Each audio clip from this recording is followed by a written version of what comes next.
17 years after the nuclear apocalypse that brought an end to Far Cry 5, the Circle of Life has brought a lush new world of pink and green to Hope County, Montana, where the survivors are finally back above ground and finally starting to rebuild their lives. That ends now! We're gonna take everything that you hold dear, starting with your home. And if we can't take it, we'll break it.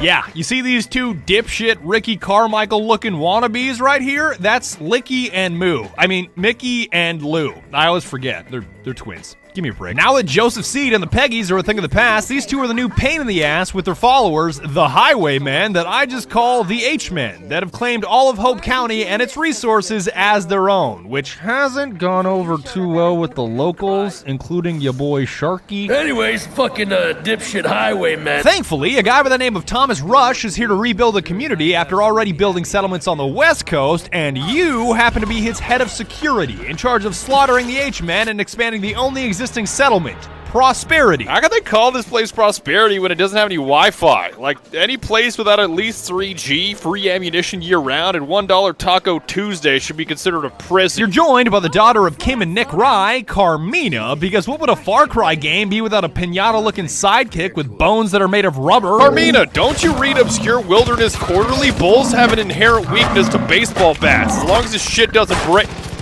Fuck! Alright, with basics out of the way, the first thing that I noticed, ranks. Fuck. Baddies you come across now have a conspicuous rank attached to them, and to put it bluntly, this makes a huge difference in both their health and lethality. I got this itch in my ass that just won't go away. You've got this itch in your ass that just won't go away. Let me help you with that. Did I get it? No? No, still not getting it. A little lower. Okay, well, this guy's actually taking a shit ton of damage. This is bad.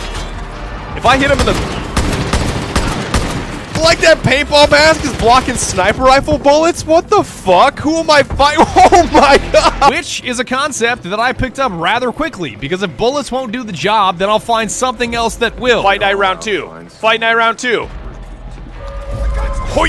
Maybe I'll just play darts this whole mission. Hell yeah. Hey, HR shoving stuff. Do you not see this knife in my hand? This not only applies to enemies, but more or less anything that can kill you, including animals. So a stern warning, do not trifle with the mighty bison. Ooh, the mighty bison.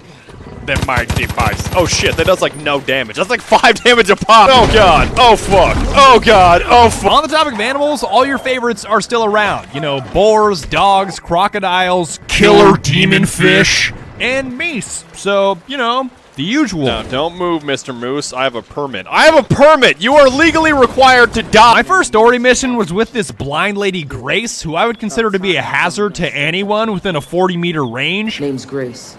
And if I wasn't blind as fuck, I'd be fighting right beside you. Grace, I don't want you anywhere beside me. With trigger discipline like that, you're gonna put a hole in me the size of a dinner plate. If I swapped out your buckshot for blanks, would you even notice? But she lets you steal back her saw launcher, and given my laughable aim with plain old guns on a console controller, having a one-shot machine was a welcome upgrade. Ooh, double kill. You see that? It bounces. I'm sorry, I just can't think of a cutting remark right now. I'm just not that sharp today. Hell, I took anything that I could get my hands on that didn't require me to land headshots, and the baseball bat was a knockout. You shit yourself yet? Huh? Didn't your mother ever teach you any manner? Just treat the whole game like it's a batting cage. That was my second swing. Why did that break? Oh, he dropped one. Whatever. New baseball bat. Outposts were the next hill to conquer, and it works a little differently this time around, because let's say you rip through one of these things and crush every H-man in sight with your cyborg fist. You know how they say that a bullet can have someone's name on it, but a grenade is more like to whom it may concern? Well, dear grid coordinates. Oh, I am over here, my guy. See that? Piece of cake. You're then rewarded with resources, including the most important of all, ethanol, and you can either keep the outpost as a fast travel location / place that provides you supplies, or you can take all the resources and dip by scavenging the outpost. The H-Men, or Highwaymen if you've forgotten by now, will then take it back and you've got another chance to conquer it again. This time against beefed up defenses and enemies with a greater reward if you're successful. Come on, guy. Come on, guy. Run, that's a mortar, that's a mortar, that's a... Oh, shit. Not good. I'll tell you what, on round 2 of these things, these guys are tough cookies. They do not give up. Oh, really? Well, I happen to be a very good source of iron. You can do this 3 times, and well, I think you get the idea. Likewise, you can gather resources by helping out survivors, and you better believe that I rushed my ass over to Chateau Beauchamp to visit Sharky as fast as I could. Charlemagne Victor Beauchamp is the name, but that is a mouthful, so most people just call me Sharky. Welcome to Chateau Beauchamp, the loudest, smelliest place in all of Hope County. If you set some traps for him, he'll generously share his world-famous party liquor, which you're required to drink in order to complete the mission. Try this, me and Herc's very own homemade party liquor. This is the good private reserve shit, man. We only share this with our closest friends. And it turned out to be straight-up ethanol anyways, so I think you're getting the value of it as a fuel source / party liquor by now. I should have warned you. Yeah, the party liquor is just ethanol for car engines. No, really? No shit. Thanks for telling me now. Hey, you okay? Sorry about that, that's my bad. I forgot not everyone goes hard in the paint like me and Herc do. Unfortunately, I can't show you his entire mission because I don't want to spoil it, and there's copyrighted music. Just try to picture Herc Jr.'s baby launching explosive barrels of gasoline while funky music is playing and you're blasting an M60 towards enemies with no conceivable cover. Now that I think about it, this is a terrible place for a baby. Yeah, just terrible. All the sharp rusted metal and sulfur fumes. I don't really know what I was thinking. Prosperity is probably the place for us now. I'm gonna set up shop there. You hit me up and I'll make you some toys that go boom, okay? Help out enough people like Sharky and you'll be swimming in resources that you can use to upgrade various parts of Prosperity, like the workbench for better weapon crafting and the explosive lab to make things a little more explosive. If you want, I can show you how to make a bomb out of a roll of toilet paper and a stick of dynamite. Upgrade enough of these parts of Prosperity, and then you can upgrade Prosperity itself, which will initiate a showdown where you've got to defend the fortress against an onslaught of H-men. We got trouble over here! Oh, I'm more than trouble, sis. Please line up, please line up, please line up. Holy shit, it'll go through 4. Kim is still alright. What about you, buddy? Ah, fuck!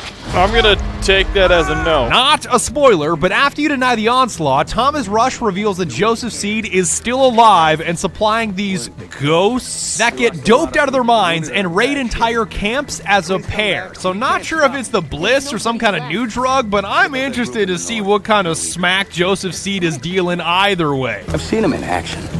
They hit the camp I was being held at one night. Just 2 of them took more bullets than is humanly possible, then vanished into the forest. The highwaymen call them ghosts. But I know what I saw.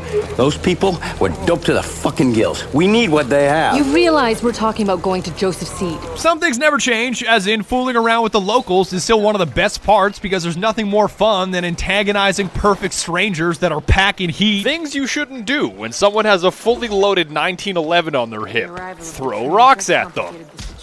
Oh shit, she took out her strap in like 2 seconds. The real question is, will she fire if I do it again? Holy moly! Let's not be like that, alright? I don't think so. I'm surprised she didn't cap me on sight. Like, with my mechanical arm, I'm technically a cyborg, right? Don't people in Montana shoot those things on sight? No one is coming to save me. Nope, nobody at all. I'm just imaginary. What do you say? Thank you for saving me. Yeah, now give me your shoes. And I can't wait to hear the one-liners these H-men will throw out at me once I get my hands on the full game, because if I could squeeze this entire video out of 3 hours, imagine what I'll be able to do with 30. Enjoy your last breath before I puncture your lungs! Yeah, I think you had that the wrong way around. And that is about it. So I would like to thank you so very much for watching. One final thank you to Ubisoft for sponsoring this video, and be sure to tune in next time when I try to find cheeseburgers, dumbass.